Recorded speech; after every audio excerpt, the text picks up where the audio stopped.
on this Sunday, wonderful Sunday night.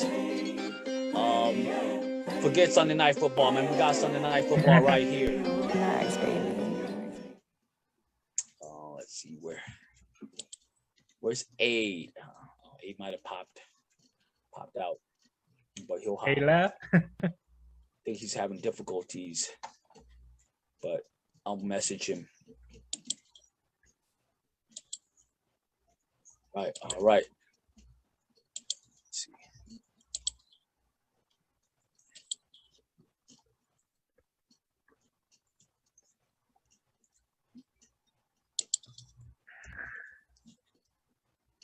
All right, come on in. We got villagers in the house right here. All right. What's up, A? You good? All right, now we all good. All right, cool. All right, so welcome back to CrossCourt. CrossCourt is going to change it up a little bit today. As promised, we are going to expand our horizon. We're diving into the Hmong Flag Football community right here. So if you are in the flag football community, come on in. These guys probably look familiar. They played for, I say played, past tense, so we'll clear that up a little bit, okay? They played for Villagers way back in the days now, I guess. So they played for Villagers, the legendary team around Wisconsin here, of course, J4 champions. We have Koua right here, quarterback. Koua, say what's up. What's up? And then we have A right here, defensive standout right here. What's up, A? What's up, guys? All right, so come on in. We're gonna dive into flag football. We're gonna listen and and join in a little bit on both of their journey, and just we're gonna learn a lot about villagers today, because I believe, Koua, I believe you were there when they first started, right? Yep, in 2009. Okay, so we're gonna like dive really deep back, and then A, you kind of hopped in there like during like when villagers were like climbing up, right? Like kind of there in 2014. Okay, so and then I also have here co-hosting today Josh. What's up, Josh? Hello, guys. Josh played Hmong Flag Football himself. Currently, he's playing for Tier 1, up and coming Tier 1 right now, man.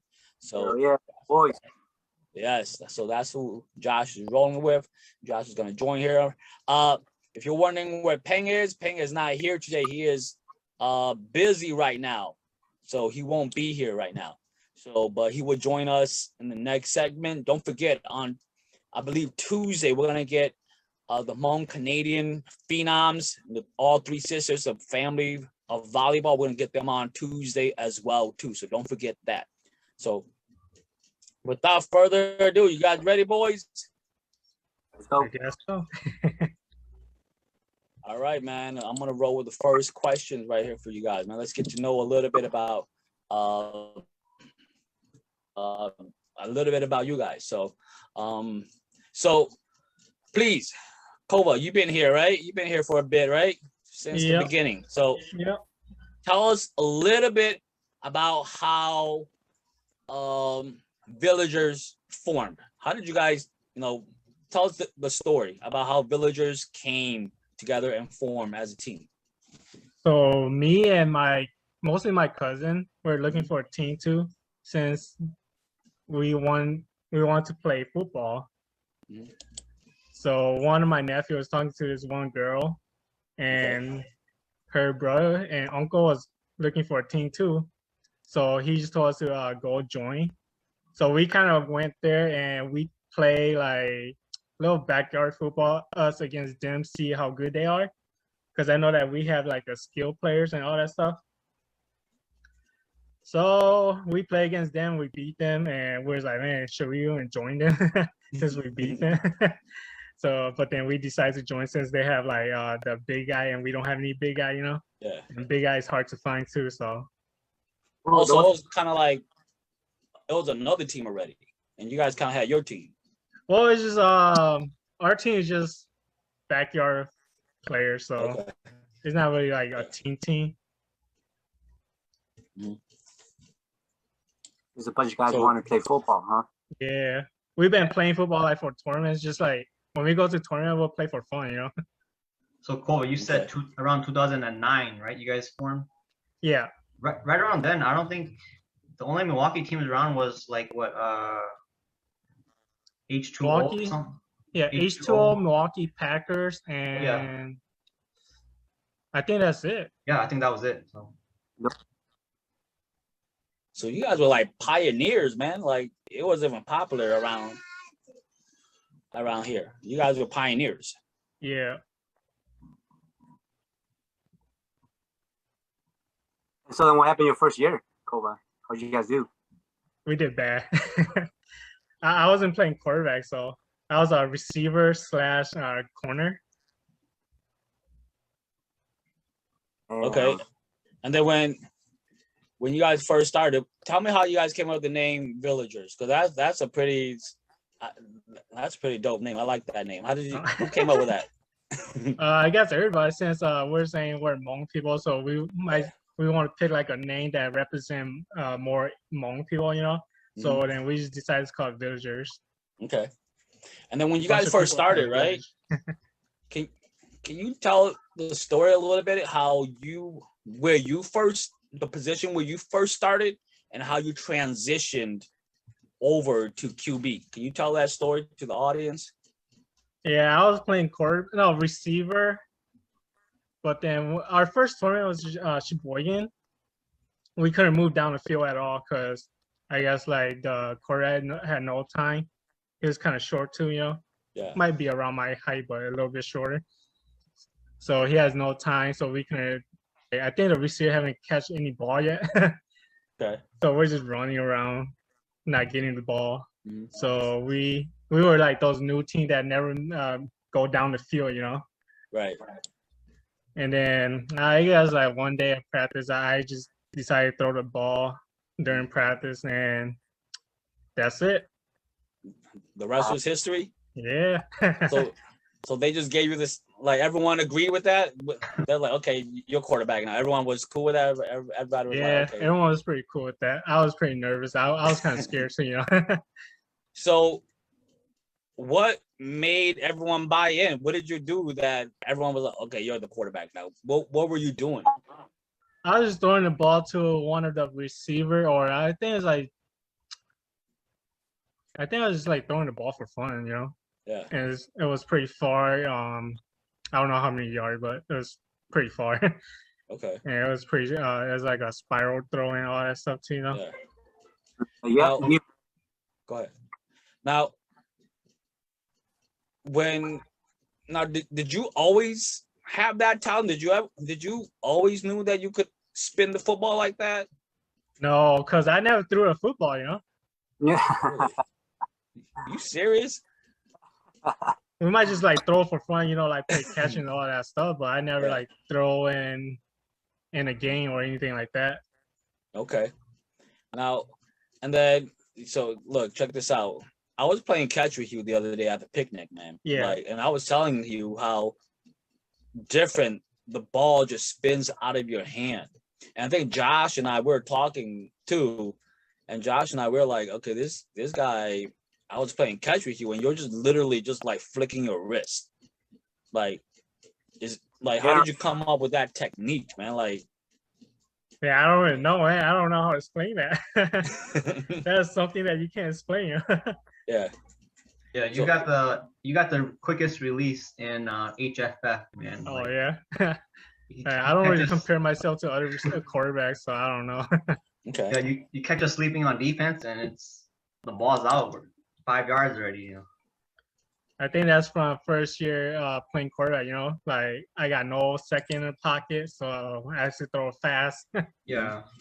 It's so hard to find O-line, Yeah. especially in Wisconsin, because we're all spread out. Like, it's not like St. Paul where they're all like centralized. Yep. Yeah. But yeah, the Hmong population in Wisconsin, we're all spread out, so it's tough to find big guys. Yeah, Oh, our yeah. O-line's not even that big too, you know. They're Yeah. good though. You guys got such a good O-line. So you don't need to be big, but like just some decent size, and then just Mhm. good technique, good strength. So, Good technique. Yeah. yep. Yeah. And then Koua, can you walk us through like a sequence at quarterback? Like, okay, let's say for instance, you guys are calling a pass play, right? You're walking up to the line. Take us through that. What are you seeing? What adjustments? Take us through the read as well too. I know that when you're the quarterback, you have like multiple reads, and you got to like process it really quick. Can you walk us through that a little bit of what you're seeing and what you're trying to get done? Yeah, so our play, every play has like a first read, second read, third read, and like a dump off for emergency, right? Mm-hmm. So you always look at your first read and how the corner play. Mm-hmm. Usually when I walk into the line, I don't look at the safety. I don't know why. Yeah. Okay. Most likely I just look at a line and their linebacker. That's about it. Okay. I don't pay attention to the safety. So Why is unless that? they play cover two, then Yeah. I'll look at the safety. But if Okay. they play single, then I just look at the line. Okay. And then once you see how do you know if they're blitzing or they're faking it? Like, is it just tendencies, or how do you read all that? So I believe our team is like the only team that go on two a lot, you know. Okay. So once you call the first hike, you will see if they're gonna bring like the pressure from which side, Mhm. or sometimes our offense, or like the running back or the receiver, Mhm. they will let me know that they're coming, so Okay. that I can just dump off or release as fast as I can. So Okay. So do you audible once you like read the blitz? Like, okay, we're gonna just do a quick slant right here and then just get our yards, or is that adjusted? usually the slant, Mhm. if the corner play far, I'll Mhm. just hot route them to a slant right away, because Mhm. that's like an easy 3, Yeah. 4 yard, you know. Okay. So I obviously there's a lot of communication involved. What are you saying? Like, what's the magic word sometimes that lets your receiver know, okay, I got to run this one right here. I mean, I don't want to spill all your guys' secret out there, but It's all right, we're done anyways. so So when we play, mhm. my receiver talks to me in a huddle, so they let me know how the corner or the linebacker play, then we just adjust to that. And sometimes when they're like pretty aggressive, we'll go like on two or anything, you know, to make them jump to make a free play. Yeah. Because a lot of linemen, they like to I don't know, they just like to go aggressive, I guess. I don't know. Get that head start, yeah. Yeah. Now, Possible. and then Koua, one more thing here. Now, I know that you guys obviously call a play right before the huddle and all that kind of stuff. When you line up, you're gonna run that play. Has there been like times where you call the play and you guys just like, you look at the line, you're like, man, fuck that play. We're gonna do our own thing. Just run out there, man. You guys ever do that? Yeah, we do that all the time. We call one play. Uh-huh. I think like we had like maybe over 15, 16 plays or whatever. Yeah. But usually I just go like 3, 4 plays, you know. Then once we get to the line, look at the defense, how they play, then we just hot route everybody. Oh, I just hot route everybody. Okay. So there's like a couple words, like one guy's always running one way. So does everyone have to know the routes? Yes. Like, because you guys could switch that guy. Okay, you're gonna run his route now. He's gonna run your route now. So everyone has to be involved at all times, right? Yeah. So for me, so our team, like from my left side, the first number is the outside receiver. The second number is the slot. Okay. And for my right side, the inside, the slot is the first number. The outside is the second number. And tight end has its own hot route, or it has like a letter and then a hot route. Wow. So usually if you watch me play, I'll hot route them a lot, you know, using finger or saying the number. I think Josh might know if he was there in Wausau. Yeah. Yeah, I see you guys do a lot of like signals and stuff like that, but yeah, like every team has their own system, their own little ways of like audibling and stuff. So yeah. And then on defense, right? Is it this complicated on defense, or you guys just like reacting and chasing? Is it like scheme? Go ahead. It is key. And a lot of just your motor. You gotta just do what you do. You know? Yeah. Say everybody gets so good at their job that you don't have to worry about that he won't be doing his job. We got to level. Yeah. Got our job. Mm-hmm. And then, what kind of defensive scheme did you guys run? What kind of coverage did villagers run throughout all these years? We practiced a lot of zone coverages, a lot of blitzes, all that stuff. But in games, it sometimes gets so hectic that like we ran cover 3 and maybe 80% of the plays, 90% of the plays. Okay. Cover 3. Okay. Can you explain for some of the audience who may not know what cover 3 is? What is it? How do you guys line up and how do you guys play it?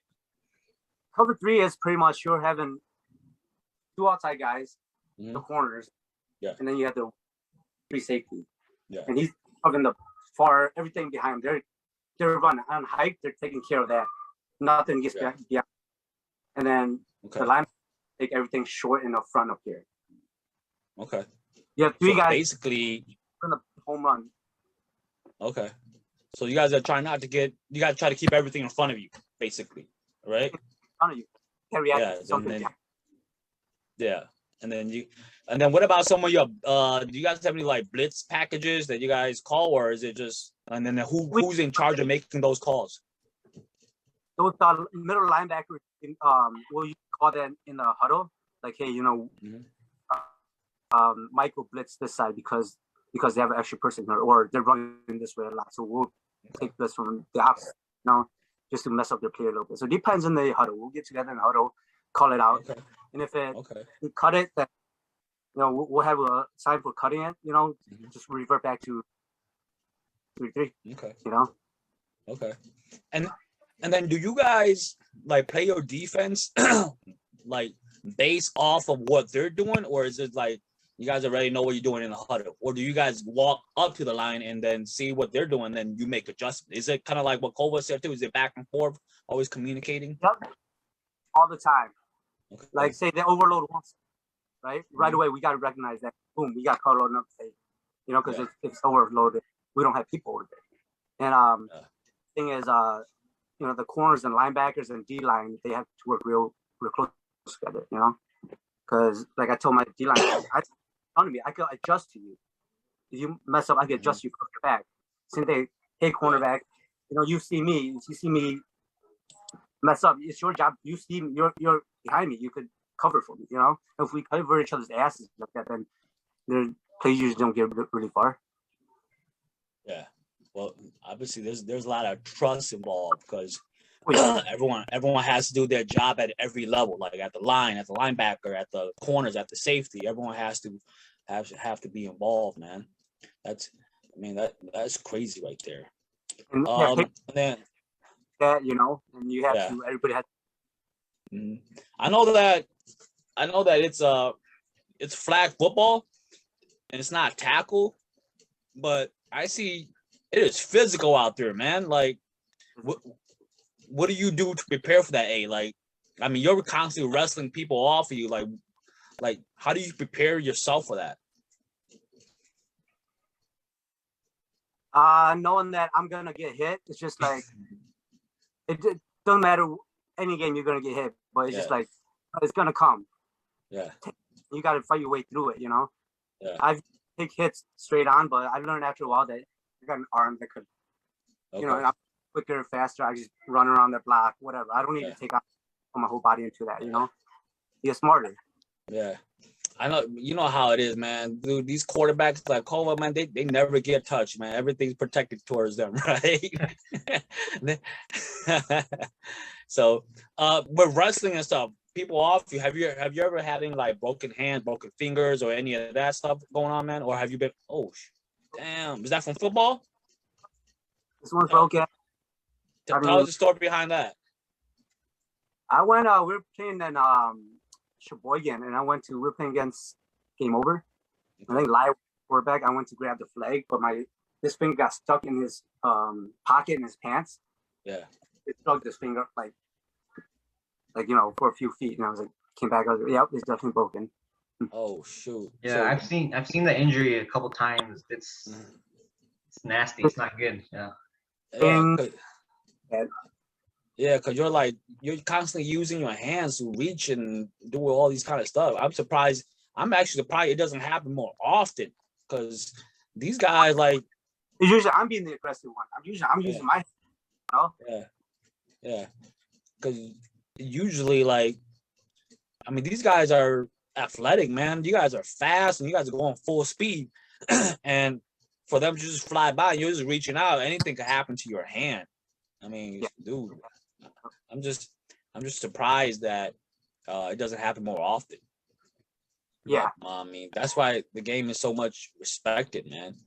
So, let's go to the comment board right here. See what some of the viewers are saying, if they're saying anything at all, and then we'll come back to the next question. All right.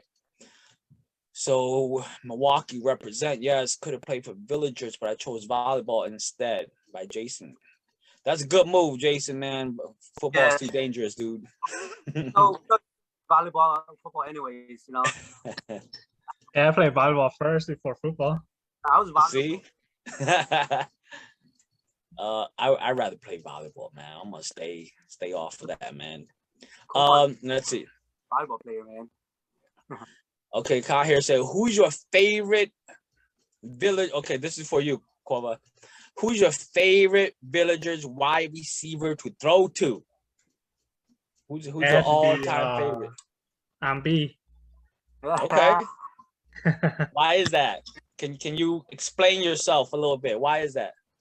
Fast. Uh-huh. If we need a first down, you know, they're scared of getting beat. Okay. But we just need a first down. He can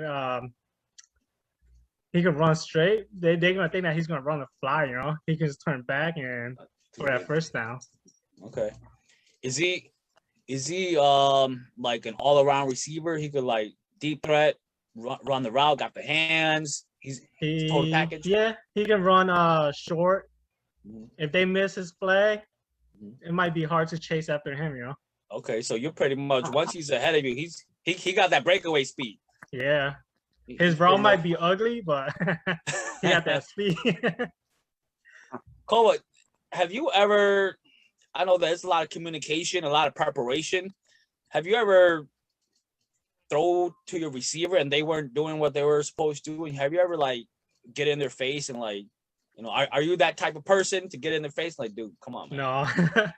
What do you say when they like kind of mess up? I'll talk to them in a huddle or on the sideline. That they need to run their route and catch the ball, you know. Okay. But I don't go up to their face or saying all that stuff. I don't want to make them feel bad, you know. They might think about too much and they might drop a lot of catch. Okay. Let's see. Hey, I always wondered, man. Have you ever had a pick six before, man? How does it feel, dude? I had a pick. Have you? Oh, really? Yeah. To the house? To the house. Like... Yeah, you had one in the 2019 J4 championship game, right? No, not one. I had one in 2017 when we were playing TCF to seal it off. You know, they're trying to come back for. I think we were up by like 4 points. Okay. Tell us, can you walk us through the sequence on that pick six, man? Yeah. What did you see? So I had this technique, right? Mm-hmm. I saw at first I saw the quarterback looking over to my side. Mm-hmm. A lot of quarterbacks like to, because I played the slot receiver more, and I'm the line slot receiver more. A lot of quarterbacks like to try to take advantage of my size, right? Because I'm 5'7", but at the time I'm probably 135. I'm skinny dude, right? Skinny ass, right? Mm-hmm. And they were blocked, so they actually looked at each other and they audibled. Okay. And both those looked at them. They're all right, you know. And so I knew it was coming because I was right up in that face. And once he audibled, I was like, no, I'm gonna put him down. I'm stepping back, you know. Yeah. And so as soon as he, I'm stepping back. I'm taking slow steps back, and as soon as he says hike, I see him look over to the guy on the outside, the wide receiver outside, and I jumped that route, and right when I got there, the ball got right to my arm, and then boom, just to the house. No one was there. Damn. So there was Take like a gamble, you know? Yeah. So when you caught that, there was nothing but like green grass in front of you. I took a gamble on that. I was like, no matter what, let it target me, so I'm gonna go up and hit my slot guy real hard. Yeah. But when I saw the ball was thrown to the outside, I just totally bypassed my slot guy and just went out. And the slot guy was supposed to come up and block me, but he didn't. Yeah. I just went like that and walked. Yeah. So somebody left somewhere on the offense. Yeah. Now, would you say that's more on them, or was it more on your preparation? What would you say? It was half-half. Okay. It was half-half because that guy, they've been me all day long, you know. Yeah. And they've been trying to throw deep on me. They couldn't beat me deep. They could run with receivers. So they put a big ass slot guy, the TCF, the big slot guy, came up to me. We're gonna do something to you. So I'm like, all right, you know, and just, you know. Okay. Mentality. Okay. And then before we go back to the board right here, man, I just got a question to ask real quick, man. I know that football is really physical. And the thing is, the difference between football and volleyball is volleyball, you're like sitting right up next to the net and you can hear what the volleyball players are saying. Football is kind of different. You're like all the way out the sideline, like 40, 50 yards out, and all you're seeing is people running around. Is there a lot of shit talking in between the lines and all this kind of stuff? Or is it pretty mellow and, you know, everyone's just mind their own business? There's always shit talking. It depends on right too. Oh, really? You know? Okay. The more shit talking. Okay. So what are they saying? Are they just saying stuff within the game, or are they just saying like some like dirty stuff, man? Like, I think usually they just like the sideline, the receiver on the sideline where your opponent's sideline. Usually they talk shit to that receiver, you know. Okay. Or they talk shit to that corner. Okay. To throw him off. Just trying to rile them up. Yeah. Okay. All right. Well, because I know that when we watch the game, like the fans are always, you know, I kind of wish there's like stands where fans can kind of see like a overall view, because usually we're just like baseball, like shot balls and so ball everything, huh? You know, that's one of the things, man. So put some stands in, huh? You know. Yeah. I think like we're putting some stands so people don't have to be crowded around just one side. Yeah. Yeah, and then some of the people, they're like actually standing right next to the team too. Like, dude, I don't even know these people. You know what I mean? Where the other team would take their camera person and put on our sideline. Yeah. Or from our sideline so that they can hear what we're doing and shit like that too, you know. Oh, okay. Yeah. Let's go with what some of the viewers are saying. So we just got done with your favorite receiver.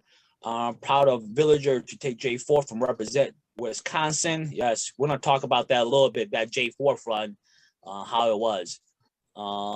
Let's see. Sup A said Nung said what's up. A. Oh, okay. There's a good question right here.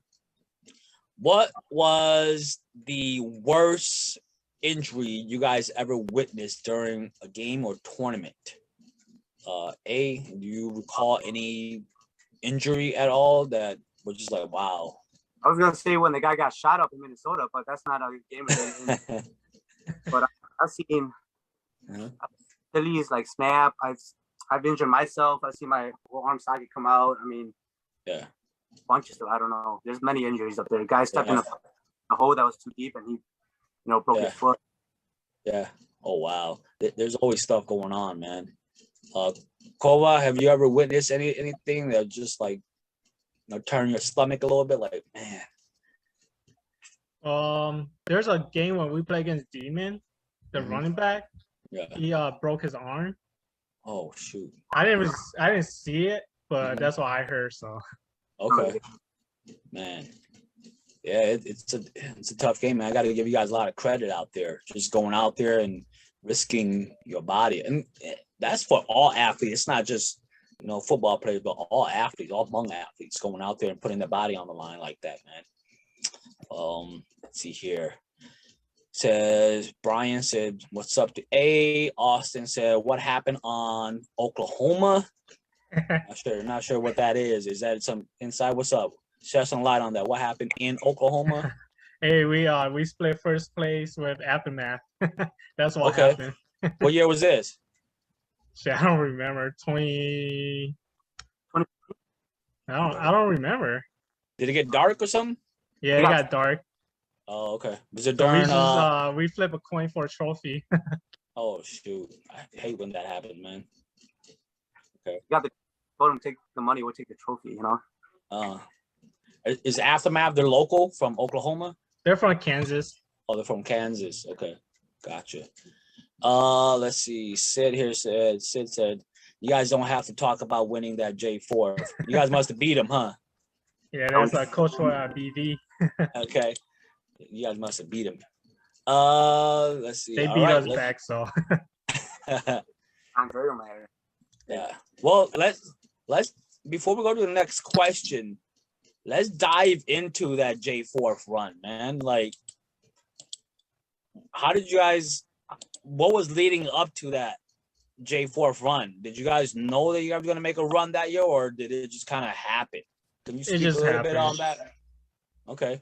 So you guys, obviously, that year, was there tournaments prior to that you guys won and looked good winning? Yeah. That was a tournament when I believe second day it started raining. Mm-hmm. It was like super hard, so the field was like all muddy. Okay. And then that year, what year was that? 2018. You guys won. 2018? Yeah. Wow, you guys just won recently. Somewhat. Yeah, that's pretty recent. That's like a year before like the COVID. I think the last official J4 tournament was probably 19, right? Yeah, 2019. Yeah, so that's pretty recent. So when you guys made your run, talk about all the struggle, or talk a little bit about the struggle leading up to that win, finally getting over the hump. Like, tell us a little bit about that, Koua, because you started from scratch. You started when Nemesis was dominating, when Bomb Squad was dominating, and it was finally your guys' turn. Talk about that journey a little bit, man. I believe that journey was like supposed to be my last year, you know. Mm-hmm. Every year is like my last year, so.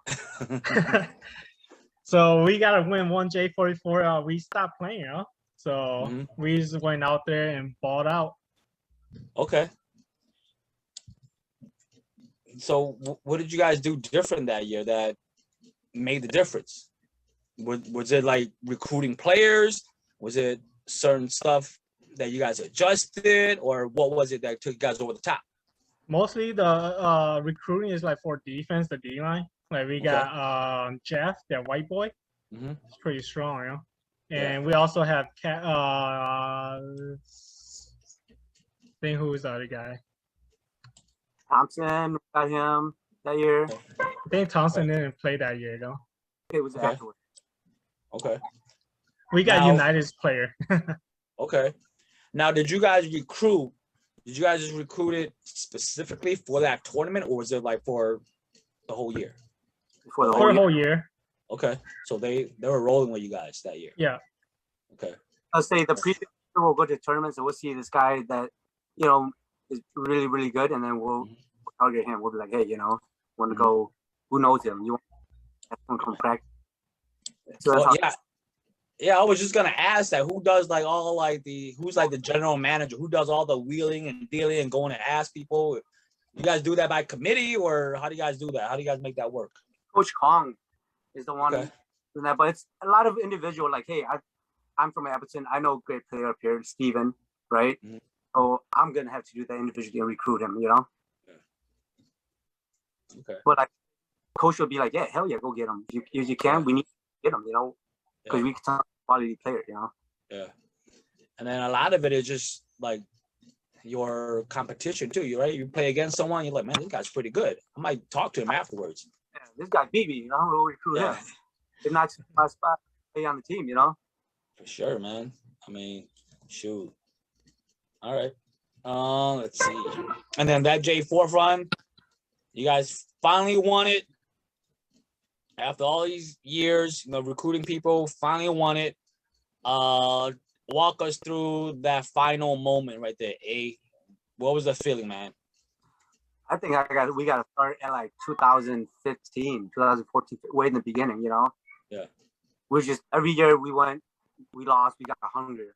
We came to practice. We started, we ran up more stairs. We did more and more and more. And then it just, finally, we just got done tired of getting like our asses kicked. Yeah. You know? And you guys won a couple of second places in J4, right? All the tournaments we played, we haven't placed less than third in any of those tournaments for years. So we knew we compete with these guys. Yeah. It's so just there was a lot of heartbreak. I mean, losing, being runner up, it's heartbreartbreaking, man. So go ahead. When you see your teammates crying after July 4th loss, you know, I was just sitting there crying to pick their tears out, you know. So it drives you to do better next year. That drives you. I'm playing for him and him and him because it's all our dream, you know. I think Demons and Black Venom were the teams that you guys were kind of chasing right around that time, right? Like you finally got over that hump at J4. So yeah, it must have felt good for you guys. Maybe Koua, talk me through that last play. I think it was like a slant, right? To what is his name, Anna? Or Oh yeah. Like was that by design in the huddle, or was that just it was open? Or talk me through that last play. It wasn't that open, but I know that our guy can beat them in the slant, so he'll be free. So I kind of like pump fake once because the D line came straight at me, you know. So I pump fake and then I just try to squeeze into where my receiver can catch the ball, you know. And then he caught the ball. I know he got hurt too, but okay. And the slot receiver went to go block the linebacker. That's by design, right? Yeah, there's a design for like outside receiver screen. Okay. Yep. Yeah. And then, dude, Koua, the veteran. Do you think? Okay, let me ask you this, man. This is hyperbole now. Do you think that if you didn't win that J4, would you still retire, or would you still feel like, man, I got to come back and do this? Would you be satisfied with your career even though you didn't win it? I think even if I didn't win, I will retire because the commitment to practice, no one really show up. So you know, it's all started during practice, right? Okay. No one show up, you don't want to play anymore. Okay. So is that part of the reason why? Well, let's ask this, right? Josh and I were talking about this. We got to make it official on CrossCourt conversation, man.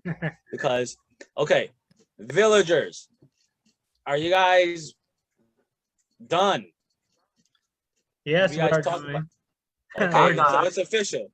It's official. Ace said he's not done. Dude, I think you guys even get the itch to play next year again, man. If I do play, I'll just join someone else. Oh, wow. Be a backup. Okay. So this is it. Villagers pretty much done. We might play for Sheboygan, that's it. Oh, it's like a that's pickup what they team. said. Sheboygan leads to J4, then J4 leads to Labor Day. I just want to play for fun, you know. I don't want to play too serious. What's the reason though? Like you guys I think you guys are still in your prime, like, you know, like you guys are still dominating. What's the reason for the retirement? Commitments, lack of practice, no one show up, so don't feel like playing anymore. Okay. Oh, so it's not because of skill, it's just because of the commitment and players. Different commitments. There's guys that moved out of the state, there's guys that are starting new jobs, raising families. They're starting to get, you know, nice. Yeah. 17, 19-year-olds anymore.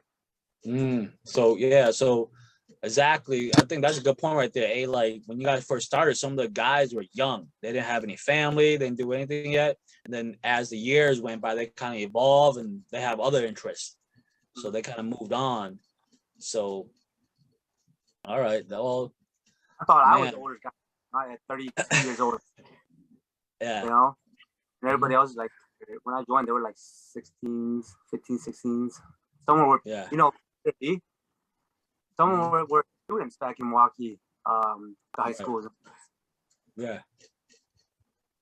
Now, I want to ask this. So, the commitment part. Can you guys talk a little bit about how Villagers run their practices film study and all that kind of stuff. Can you run when you guys were at the height of your game, when everyone was committed? Can you walk us through how villagers did it, just so our viewers know and they could like take a little bit out of your guys' book and maybe emulate the same thing or maybe compare? So can you guys, when you guys were at the height of your football status, what were you guys doing in preparation? Can you walk us through this, either A or A maybe on defense and then Koua on offense? Offense for score. Okay. So we split into 2 teams, defense and offense. So first we do route running. After that, we go to running plays, try to go through every single place in a playbook.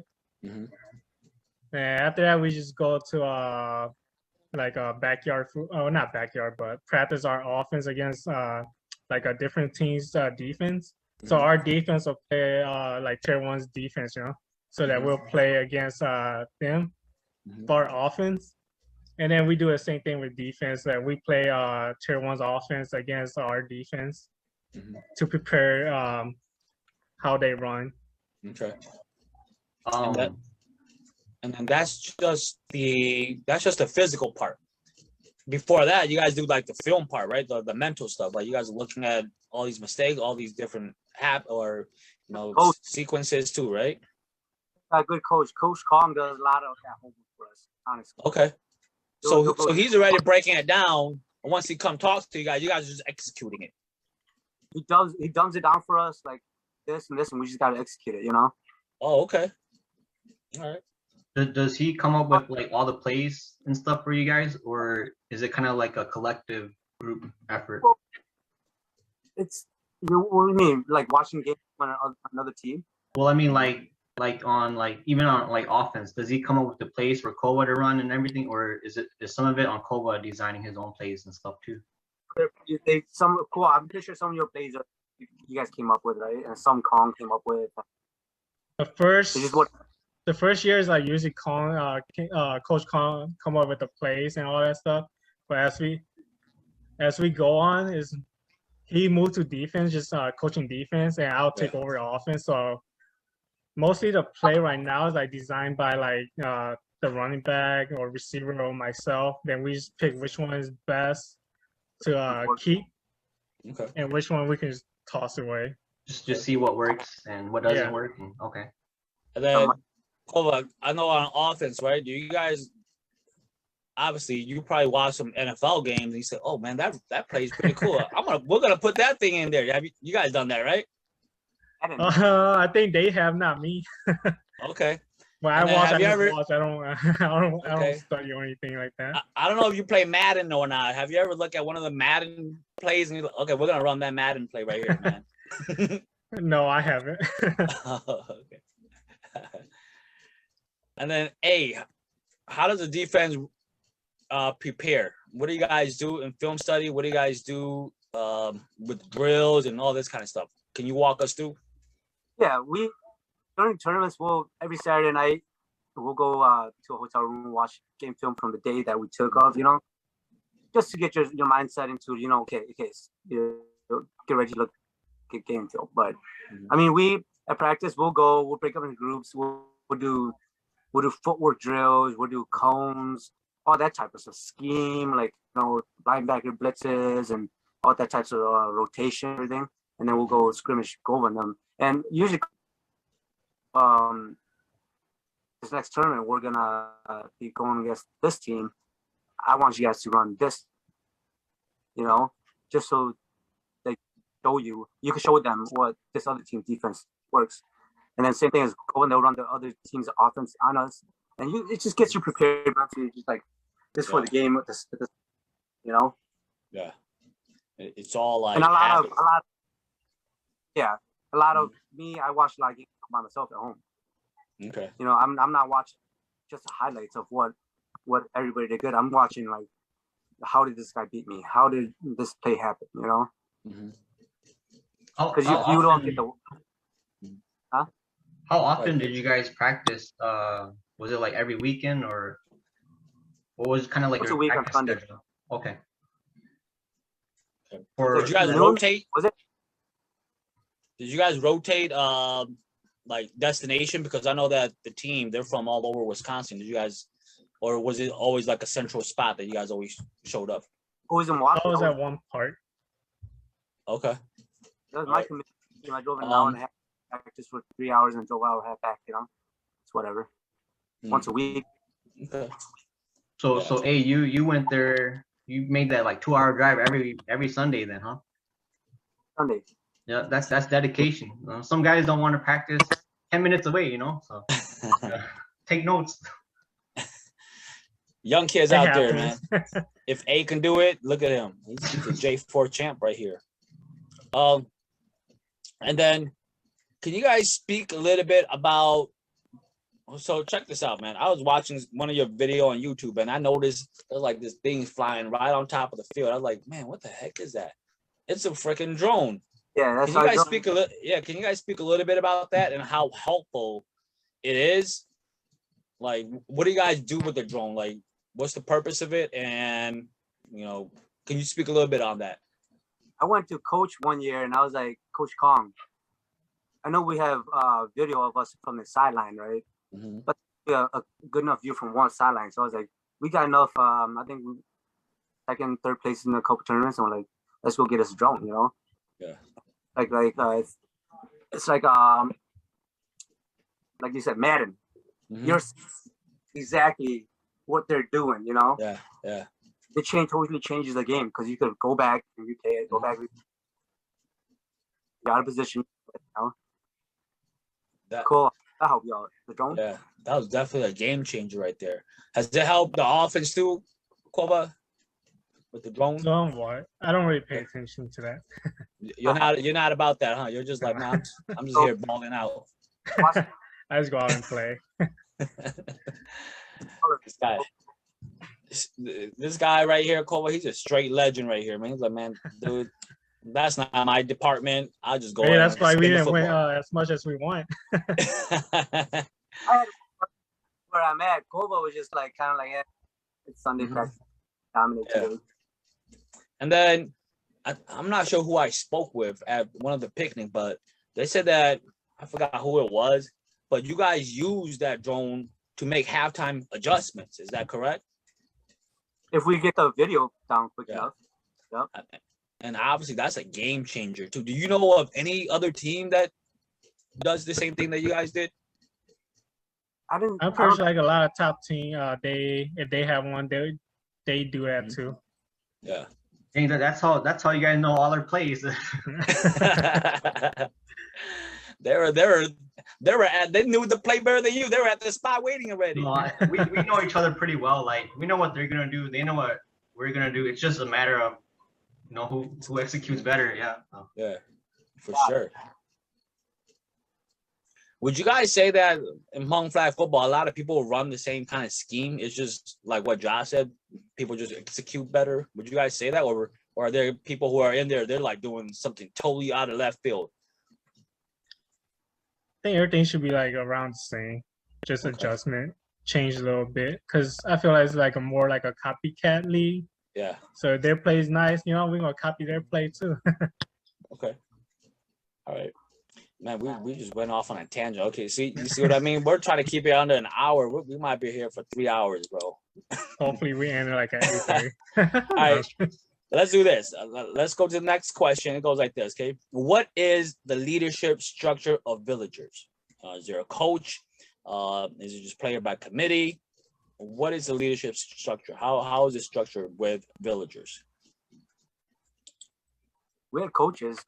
When Austin was there, we had offensive coaches, defensive coaches, everything, and in mind to like listen to them instead of like trying to play, footsie with whose job is it to do this, Yeah. Our leadership is pretty good. And I mean, everybody like Koua on offense, everybody looks to him as leader too, just perform. Yeah, that's for sure. And then we're all leaders, but we gotta lead each other. That's it, Mm-hmm. All right, and then we'll go with the next one. Obviously, when you start to win, right? When you start winning, people stick around because they want to be a part of that. During your early days and struggle, was it difficult to keep players dedicated and on the team? Let's. Well, Yeah, why don't you answer that one, Cole? Because you've been from the start. Was it difficult to keep players, or did they like were they impatient? They just hop on to the next opportunity. Mostly our players, they stay on the team. Okay. We might have like one or two that went to a different team, but they came back. So okay, they always come back. Huh? Yeah. Revolving door, you know. Let me ask this: who would you guys say is one of the toughest team out there that you guys competed against? I would say Demon. Okay. Why is that? They have strong D-line. When we play against them in a final, I think it was in Green Bay. I forgot what year, or I'm not sure, Labor Day or Memorial Day. We couldn't move out the ball because their D-line is too strong. Okay. They have tall corners too, so. Okay. So, did they start around the time you guys started? So they were kind of like a competition? No, I think they started way before we did. Okay. They were competing at a higher level before we were. Okay. That's what you guys are. And where are they from? They're from Minnesota. Okay. Let's see right here. Let me see right here. And then we'll go see the comments, see if there's anything. And then how about this? Knowledge and experience plays a huge factor, right? In Hmong Flag Football. All right. Did you guys or others on the team have experience playing organized football? Like in college and high school? With Adam, talk a little bit about that. Playing high school ball, but I think there was a couple guys who were playing high school ball. Okay. Yeah, most of us were volleyball converts. We weren't good enough volleyball, so we went and played volleyball like me and Koua. That's kind of like the story, huh? You guys were like, I guess, the rejects, I guess, for lack of a better term. Yeah, I want to play football, but when there's tournament, there's no football, you know. So there's only volleyball or soccer. So I pick volleyball. I can't kick the ball, you know. So when you guys were coming up with flag football, was there a legendary team that you guys looked up to?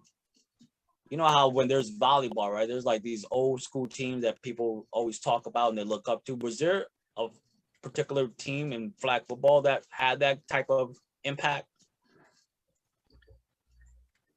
To me, I don't really look at the team. I look at my position that I look up to, you know. Mm-hmm. So more like a quarterback that I look up to. Okay. Who was that quarterback that you looked up to? Back then, when I first started, live from Bomb Squad. Okay. And I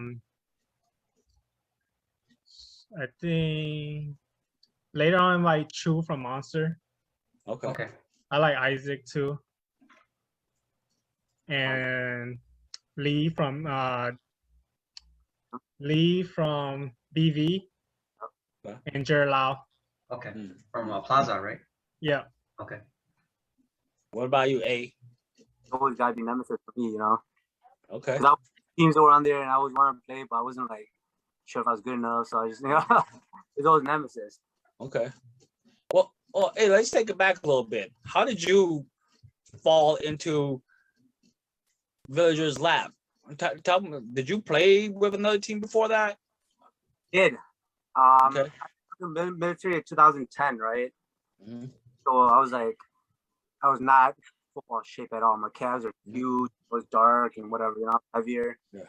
And I think with what is it, Titans for 2 years before I joined Villagers, and that was because my buddy Peter Lee, he actually was going to school up here in UW Oshkosh.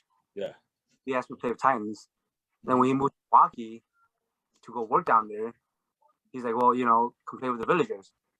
And so I went out, tried out, went out to the first practice, came back, and I got the starting job, and I just never looked back.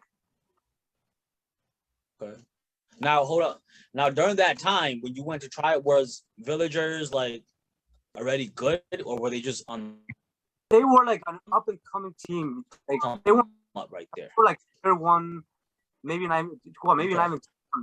Yeah, you guys are probably like in 2014 or there. They won. They played a couple tournaments, but it wasn't nothing spectacular. Okay, so they were kind of just building up. Yeah, I think they were on the rise. And I remember right around that time, you asked some of the Appleton guys like, "Hey, I'm gonna go play for Villagers. Do you guys want to join us?" And I'm like, I told you no, because I didn't have a team at the time, but like I was just kind of like, I don't have a team here in Appleton. I'm too loyal to Appleton, so I'm like, no. But what could have been? I don't know. So. Wow, Josh, you could have been a Hall of Famer like Koua and A right here, dude. No, I was always like, Appleton's my town. I gotta stay here. If there's no team, I'm not gonna play. So that's kind of where I always was. So. For a while, Josh. I thought with that same like, again, this is from my city. I didn't want to play for a team up here, Yeah. But I was like, you know what? No, if I'm do this, and there's no real like team up here, anyways. If I wanted my passion, I gotta join them. I gotta play with some team, even if it's an hour drive, Yeah. Plus, I like the structure how they practice when I first got there. Yeah. So. Yeah. I want to ask Koua this. Koua, who was that one recruit to Villagers that just took you guys over the top? Like, okay, this is it right here. Like, who was that one player that you guys, how professional sports, they have like free agents and stuff. Who was that free agent pickup that just took you guys over the top? Like, man, we're going to kill it. I'll say Jeff. Okay. What position he played and why? He played D line. He's just a beast, man. Strong. Okay. He got 100% play. He used to play with Isaac, Okay. I'll tell you what, we could not block him, tier 1. Dude, Jeff will come back into the huddle and be like, dude, this guy's weak. Okay. I could blow him up all day long. Just leave me alone, Or send me in. We'll talk like that in the huddle and stuff. Okay. Now, Jeff, was he just big and fast, or people just unblockable? I'll say he's like unblockable. He's like I would say like a Wild Rice. I don't know if you guys know who Wild Rice is. Yeah, I don't. I remember him. Yeah. But I'm pretty yeah, I would say they're like the same. Just that Wild Rice is way bigger. Okay. I'm trying to, so I didn't catch him playing. I'm trying to imagine like a football player that would compare to him, like an NFL player. Can you guys compare him to like an NFL player? He looked like a Jordy Nelson. Jordy. He looks like a JJ Watt.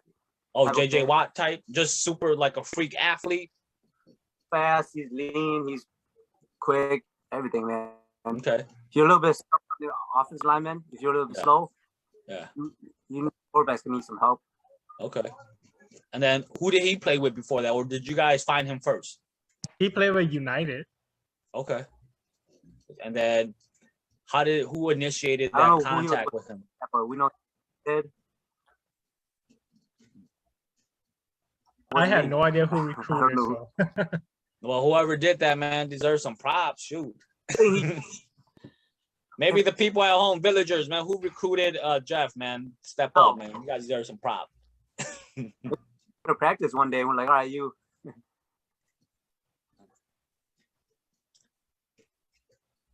Karachi said he recruited Jeff. Is that true? I don't know.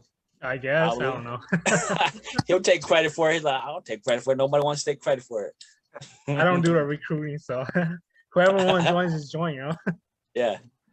Well, I was just gonna ask that, like, to be on the Villagers team, are there a certain type of requirement? Is there something you guys look for? Is there a process that the players go through, or if you want to join, you're in? How does that work? Can you guys speak on that?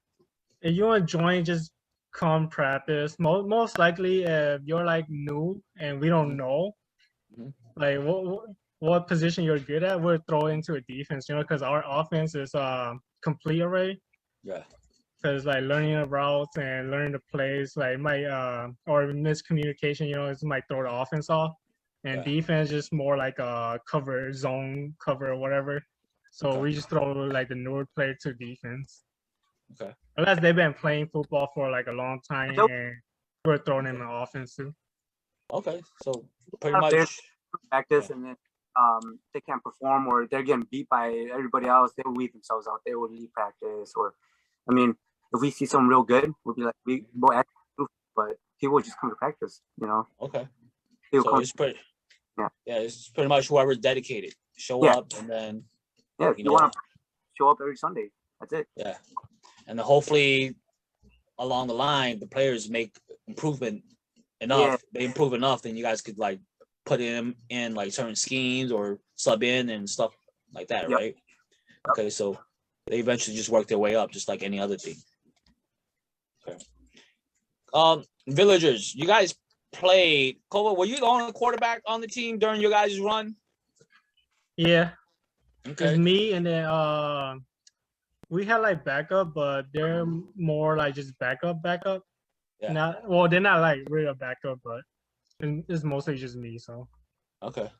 we have Roger, he can play quarterback. We had Charles can play quarterback. Yeah. Now, does a lot of teams, I don't know how the other teams roll, but does most of the teams just roll with one quarterback? I'm not sure. Okay. I want Be to the same way. One main quarterback and a couple guys that could throw the ball, you know. Yeah. So basically, if Koua does not, Koua, we were talking, and you said you showed up to every tournament except for maybe one or two. You said. Except for one. Okay.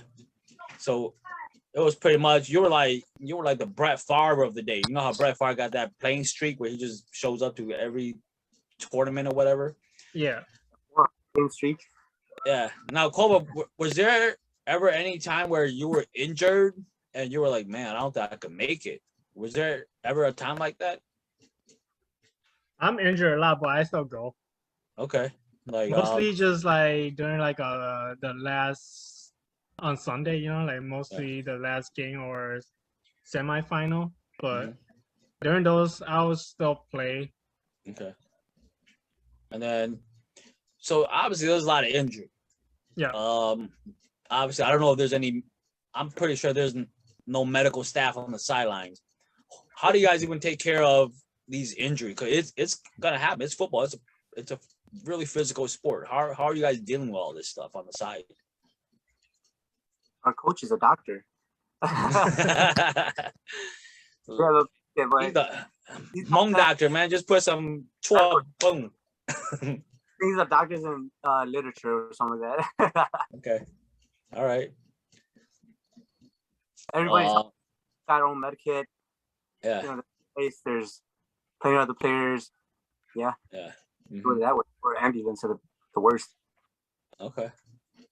Let's go to the board right here, and then we'll come back for a couple of the questions. Rockets, he recruited. I think he said it was in 2017 that Jeff came on board. So that's what he said. Open door policy for Villagers. Man, I could have played for Villagers then. Could have won J4 too. Hey, what's up? I would have played backup quarterback. I know that I wasn't gonna go in, so I was like, man, I'll play backup quarterback. I'll just carry the clipboard and make sure Koua has enough water, man. Koua was first, second, and third string quarterback. So man, it was pretty much Koua was running the show, man. Injury, self-diagnosis. Okay, cool. All right, let's go to the next question right here, man. Anything, Josh, that on your mind burning to ask these legends right here, man? This is your chance. This is our chance right here. Yeah, you're good. You can keep going. So. Okay. Let's go with the next question right here, man. So it goes, let's see. I think we touched a little bit on this, but let's dive into this one more time just to make it clear. Who is responsible when it comes to the play designs on your team? Was there an influence on the scheme and the concept that you guys are trying to run? So can you guys speak a little bit on that? So for offense, at first our plays like mostly just run into a flat, short route and deep route. And then once we have like a coach that he wants to design like a hit short, middle, and deep. So we gotta hit like every window or every I don't know what it's called that, but we gotta hit every level, you know. Okay. And don't design just like short and deep. Okay. So you make that defense. That defense got to respect short, middle, and they got to cover everything pretty much. Yeah. Okay. Koua, I know that you got one heck of an arm, man. Has any defender ever disrespected your arm, bro, and then you made them pay for it, man? I'm not sure. Okay, I'm just saying, man. You know, sometimes they be like, okay, this guy can't really throw. I'm gonna press up a little bit, and then you just like zip it. Maybe if we play like different state, you know, like California, North Carolina, if they don't see how I play, then they might. Yeah. Okay. Defense don't want to risk on him. Hey, I know that you play with. Have you ever played? Tell me about Koua, man. I know you practice against him in practice.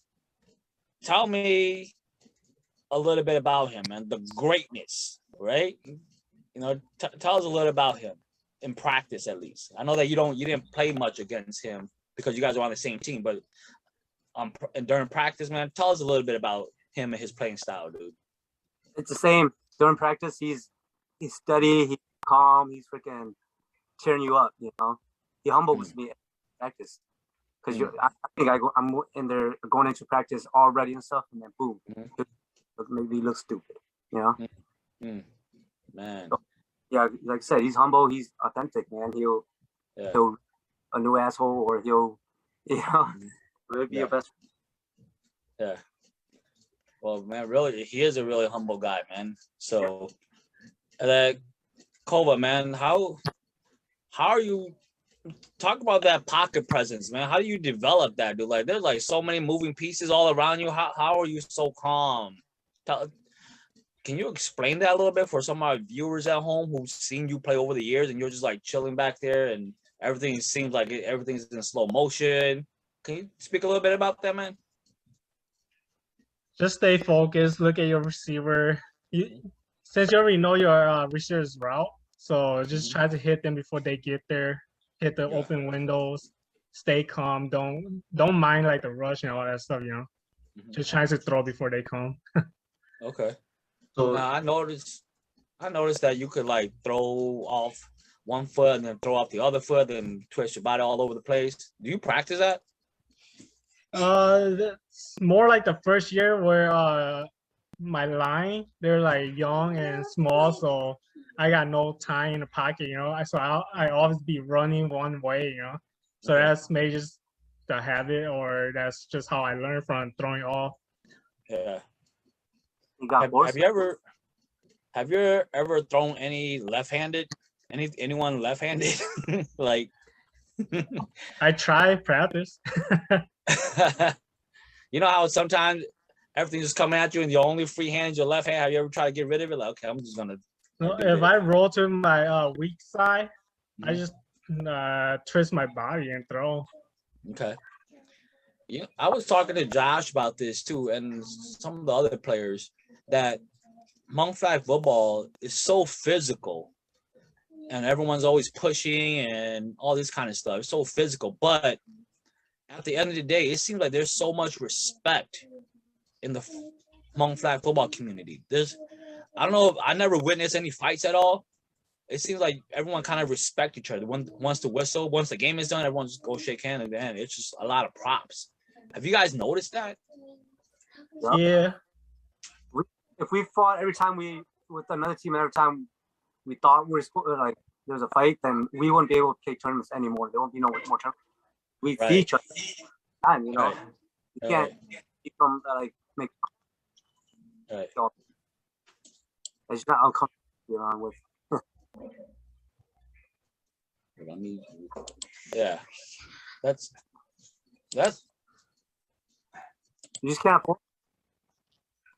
That's just, yeah. I just find that interesting because, like you said, I think every opportunity you can fight, because you guys are basically like in each other's face. I mean, you did that every time, like there'll be no tournament. I kind of agree. I never really looked at it like that because it's because I seen people fight in soccer tournaments because soccer is a little bit different where it's more obvious where you see people they're coming for the leg and it's really obvious. Football is more subtle because you're always grabbing and stuff, so you don't really see. Because everyone, it's how you handle it. Sometimes I've had guys like eat me up, and then after I'm on the ground, pick my hand back up like, "Hey, what's up, man? Good job with it. Next time, do steady." Yeah, it's a lot of respect, man. Yeah. And we're gonna go off the cuffs here a little bit, but I gotta ask this question because Josh and I we met up a little bit earlier today, and we were kind of talking about the state of Hmong Flag Football right now. Do you guys feel? What's your opinion on it? Do you guys feel that it's kind of dying? I don't know how it is in Minnesota, but at least for Wisconsin, do you guys feel like it's kind of dying a little bit? Because there's not the turnout. It's not like how it used to be. The tournaments, obviously, there's no tournaments around Green Bay and Oshkosh anymore. Do you kind of feel like it's dying in Wisconsin? I'm not sure how it is in Minnesota though, but I don't know if you guys could speak on that as well too. What's your opinion on that? Minnesota seems like it's doing good, but I mean, I think what we lack here is just a lot of enthusiasm in Wisconsin. There's a lot of players up there, but not willing to put in the effort, or can't, so the enthusiasm is just not there. But I mean, shoot, there's still teams out there that have been playing for the last years, are still playing. Okay. What about you, Koua? What's your opinion on that?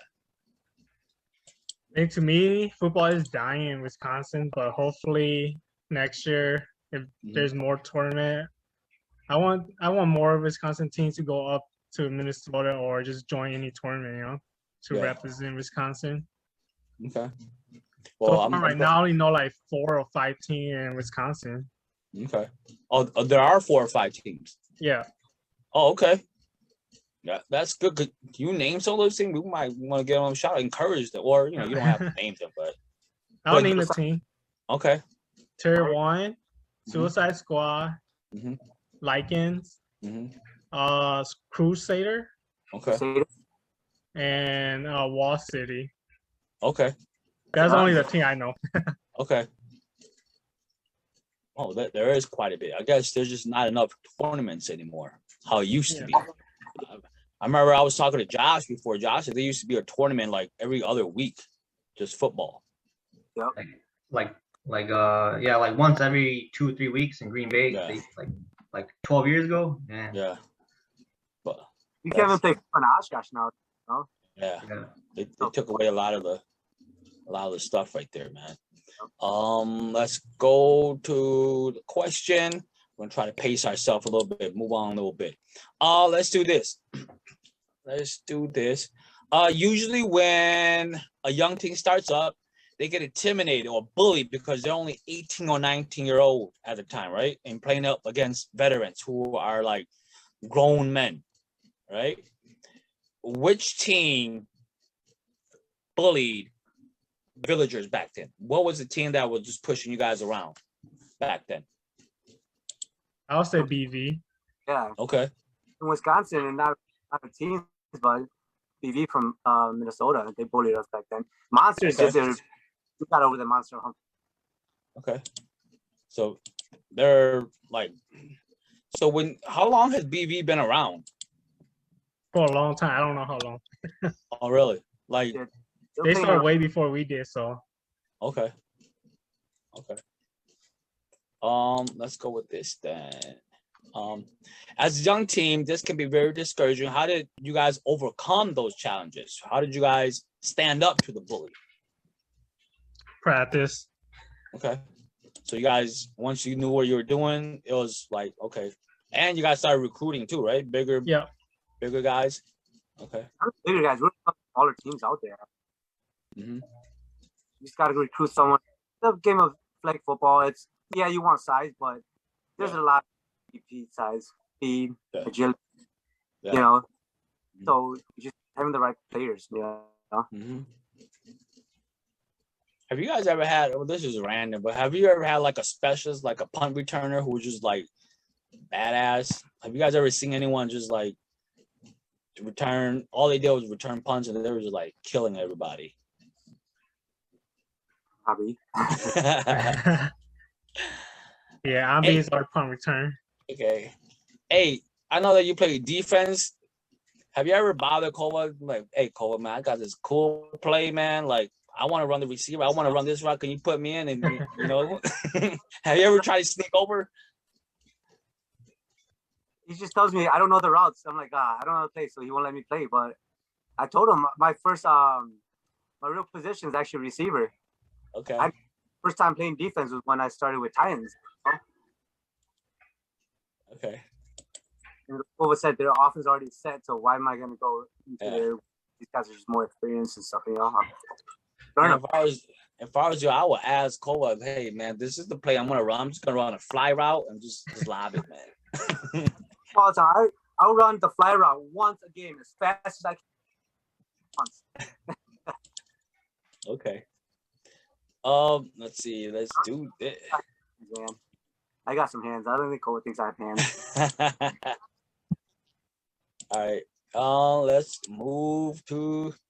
We talked about the J4 win already. Let's do this. Let's move to the last segment.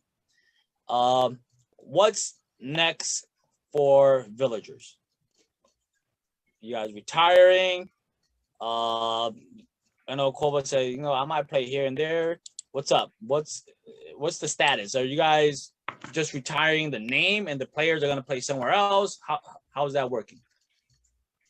I think it's I kind of believe we're retiring the name. Yeah, whoever still want to play, they'll just join a different team.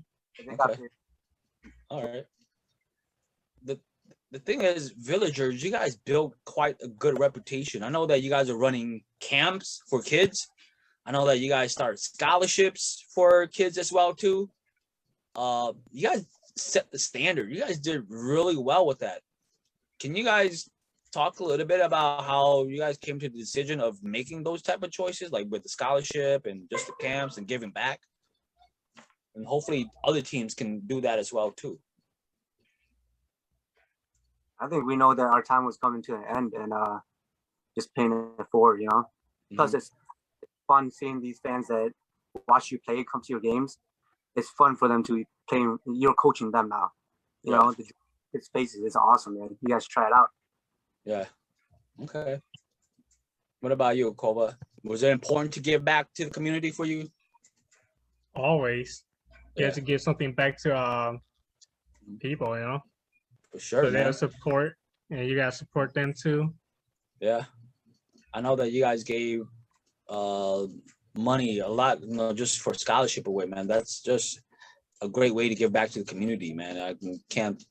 I mean, that's setting the standards right there. I don't know if any teams are doing that or are they currently doing that, but if they are, big ups to them too. If they're not, I mean, you know, Villagers can be the standard for sure. And it just doesn't have to be football. It could be volleyball or whatever sport it is, man. Like if you are a top team, you're winning and you're setting the example, for sure, give back to the community. Perfect.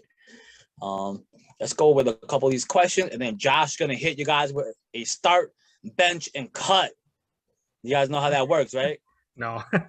Okay, Koua, you're gonna get 3 quarterbacks. I think Josh came up with 3 dope quarterbacks, so you're gonna have to start, bench, and cut one. You're gonna be on the defensive side, where Josh's gonna give you 3 defensive players, start, bench, and cut, man. I don't think I have 3 defensive, man. There's too many. Like I cannot narrow it down. So okay, is that for fantasy football? No, Hmong Flag Football. This is Hmong Flag Football, all-time greats. We're gonna name some Hmong Flag Football players, some legends. And you guys gotta start, bench, and cut. I'll keep it in Wisconsin. We'll keep it in Wisconsin. All right, let me go through a couple of these questions, and we'll get to that segment. I think it'll be pretty fun. I want to see what your guys' opinion are, man. So, all right, let's go. Let's read some of this. Koua made a mark in many states and many teams. That's a fact. Let's see. Koua is calm because of me. Rocky Who said that? Rocky said that. Oh. He's on the O line, right? So he got your back, right? Right. Okay. All right. Ask A if he'll be there on Wednesday for our rec league game. James asked that. What the heck? I will. Talking about left-handed, Koua isn't the greatest. Warsaw. Oh, Warsaw in general. I asked Koua to throw left-handed before, and it was awful. After your last game against Tier 1, what's your opinion on Tier 1? Can you guys get a quick impression on Tier 1A first, and then Koua? Oh, those guys they're starting to really learn. Okay. Ball out, man. Okay. Especially with their defense. The defense improved a lot. And the offense. These guys are gonna trust me. Next 2-3 years, they'll be placing every single tournament they go to, if not taking first. All right. I'll just say next year. Okay. What about you, Koua? What's your impression on them? They have weapons on offense. Receiver, good receiver. Fast, tall receiver. Yeah. Pretty strong arm. Quarterback Isaac. He can throw. Their D line improved a lot with Steven on the D line. Okay. Yep. We stole him from you guys actually. So. He nearly kicked our ass himself. Yes. Steven is like controlling that defense. Yeah. Okay. Up and coming, man. We're gonna look forward for Tier 1, man. I know my nephew, he's really young. He plays on that team too, so we're definitely gonna be rooting for Tier 1. Hopefully they represent. Hopefully villagers, the retired villagers, come and support as well too, man. That's for sure. I'll be on Tier 1 out. Yeah. Okay. So Tier 1, you got the stamp of approval from these two legends right here, man. So you guys better step it up next year. From Tier 1, we don't want villagers to retire because we want to get at least one win against you guys. All right.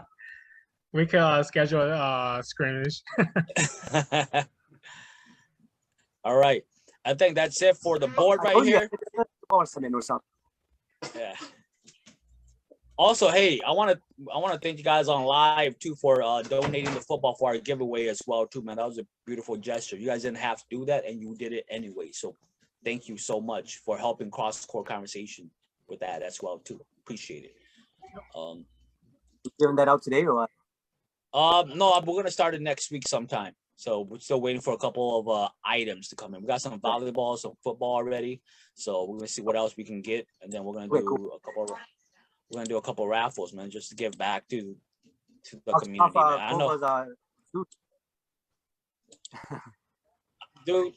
That's what I'm saying. But you know, when we were coming up as kids, they blowing about this, man. We play with like the same ball, man. It was like all jacked up, man. So it's just something to give back to a team or maybe like a rookie who needs a volleyball just to hit up against the wall. Because I know when we're coming up, man, they're blowing about this. Everyone just played with one ball, man. We just took turn passing it around, man. So hopefully it helps out. So sure, man. All right, you guys ready for this session right here? Josh, you're gonna hit him up with start bench. You guys know how this works, right? Before we get there's only 3, right? Yep. So he's gonna give you guys 3 options. You start one, you bench one, and you cut one. All right. Okay. Wait, before we get to that, I just wanted to ask them one question before we get to that. If you guys could take your 2018 J4 team against any team in the history of Hmong Flag Football, which team would be like your dream matchup? Koua, I'll let you go first. I'll say Demon. Demons? Okay. Yeah. Lights out, man. Lights out? Those guys were man. They were huge. Yeah. Right. I can't say lights out because I haven't seen them play. So. Oh, you've never seen them play? Okay. No. I've wanted to play when they came to Green Bay in like 2011, were you guys around then? We were there, but I just don't watch. I don't watch other teams play. Okay. That was finals of BV, right? No, I think BV beat him in like the semis or something like that. Okay. But okay, so hold on, Josh. Hold on. Okay, you guys good with this, right? Okay, so start, bench, or cut, man. Hey, no feelings, right? No feeling. Hey, look, Don't get hurt, man. We already know that these are great players. Whoever it is, you guys, we got much respect for you guys. This is just for entertainment. Yep. First, you guys are all great players. This is for entertainment, and this is just preference, right? It's just all preference. So, all right, let's hit them with the start, bench, and cut. Okay, start, bench, and cut. All right, this was too hard to it was too hard to narrow down like defense, and receivers. So I just kept it QB, okay? Because Alright. keep it simple. So I'll go with A first. I know you're gonna be biased because Koua is in here, but okay. So start, bench, or cut. You I'm got. cutting Koua right now. Yeah, it cut me. I could not leave Koua off of this list. You know, that was too hard. So number 1, we got Thao from Nemesis, QB. We got Lai from Bomb Squad, and then we got Koua from Villagers. Start, bench, and cut. Is that to me or to A? To A. Oh, okay. Thao start, Koua bench, like cut. Koua bench. Yep. Like cut. Dude, that guy- Okay. He's a beast, man. Okay. All right. So this one's. I got to put you, on the bench at least, right? Yeah. I would have cut myself. Yeah. Okay, Koua, this is for you. This is more like I would say it's like second tier or like up and coming, I guess. This is just Wisconsin edition only. Just so Quarterback, everyone right? knows. Hold on, hey, hold on, man. Hey, how dare you cut this legend right here, man? What the heck? No, I'm just Was benched, not cut. okay.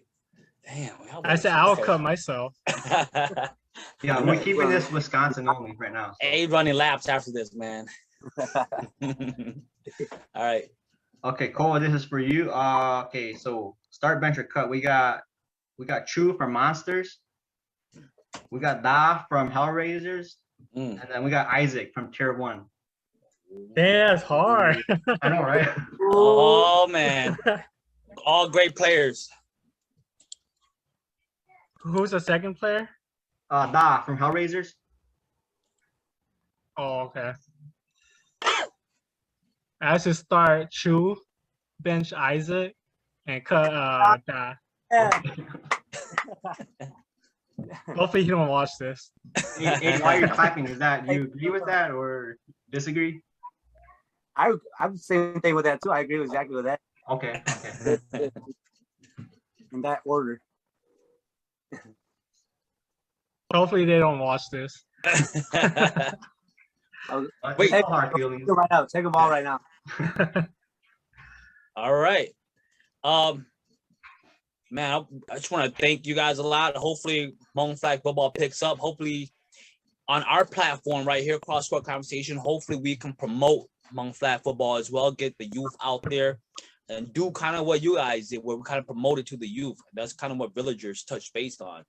I remember a couple of my nephews attending one of your camp in Appleton, I think a couple of years back, and really made a huge impact on them. They felt like they belonged to something. So I really appreciate you guys for reaching out to the youth and to the community as well too. Before we go, is there anything that you guys want to say on behalf of Villagers or to some of your guys' fans over the year? Because you guys are saying this is the last time, and is there anything you guys want to add to this session right here? If you guys need anything, we're still here, man. Villagers, any one of us on the team, go to ask questions. Don't be afraid to talk to us because we're just same as you, It's everybody else, we're just human. We're still learning and stuff too, If you guys have any tips or if you guys want any tips, hey, how can I improve my game? Just ask one of us, reach out. I'm sure Koua will show you how to throw a tight spiral, Hey, I was playing catch with Koua, man. That boy, he just sick with it, man. I'm like, damn, I'm throwing like these like dead ducks to him. He's just catching it. He's like spinning it right back at me. I'm like, dude, man, it's different, man. It's different. Koua, any last word on your long, illustrious career, man? As a Villager, you said that the Villager name is going to retire, but you might be seen here and there in certain tournaments, man. Any last words? Thanks for having us here. Having me and A. And like A said, if anyone need help on something about football, flag football, just message us. About something else, like your life situation, right? Yeah, we're here for help if we can help. All right. Well, just as a fan, just appreciate you guys putting in the work throughout the whole year, throughout your entire career of Villagers. Saw you guys I know a lot of the kids from Villagers as well. I don't know a lot of them, but a couple of them went to the high school that I taught at, so I kind of know them as well too. And I seen them around, like, wow, you guys are really good. Unfortunately, there isn't like a team or anything. Well, there used to be a high school team, and they dominated that league as well too. So, you know, kind of know a lot of the kids from there too, and just seeing them progress and seeing them in tournaments and stuff. Man, it's just What awesome. School you teach? I used to teach at the Hmong American Peace Academy. Oh, okay. My kids go to that school too. Oh, do they? Okay. Yeah. Yeah, I was there, and some of the guys that played there, they were in high school during that time. So they're like men now. They're grown men with family men now. So it was just awesome to see the progress, and you guys really did something good for the Milwaukee area as well too. So big ups to Villagers, setting the standard, the legendary team. It's an honor to have you guys on, and to the whole Villagers family as well too. You know, so those who are not on the show, the whole Villagers community, the whole Hmong Flag Football community as well too. You know, continue to tune in, support us as well too. And if you guys ever want to come on our show and promote the game, man, hit us up. So, Josh, any last words for the people? Just thank you guys for your time, for coming on. It's been a pleasure playing against you guys. I hope you guys don't retire yet again. And Josh want to take you guys out, man. we were pretty close at Wausau, so yeah, that was a close game. Yeah. Wait, okay. Can you guys, Josh, did you guys have a chance to win at the end? Did they stop you guys, or how did that game end?